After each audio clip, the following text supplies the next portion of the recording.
I dreamed of owning a Ducati for years. The sound, the style, the legacy, it had everything. So when I finally bought one, it felt like a dream. But after a few thousand miles, I sold it. Here's why I walked away and why I don't regret it for a second.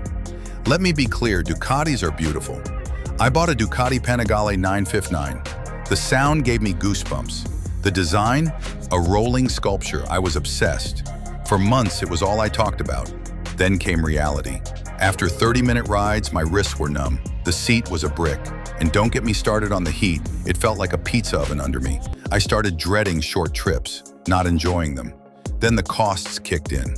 $300 oil changes, valve checks every few thousand miles, insurance premiums through the roof. I wasn't riding a bike, I was financing an Italian diva. The final straw? A breakdown mid-ride. ECU error. Limped it home furious.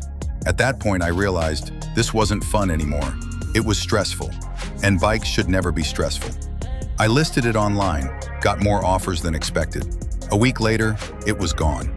I felt sad, but mostly, I felt relief. I didn't have a Ducati anymore, but I had my freedom back.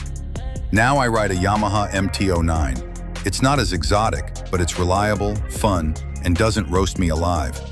I've put on more miles in 6 months than I did with the Ducati in 2 years. So, should you still get a Ducati? If your heart says yes, go for it. But if you're riding more than showing off, think twice. Buy what makes you ride more, not less. That's the real dream.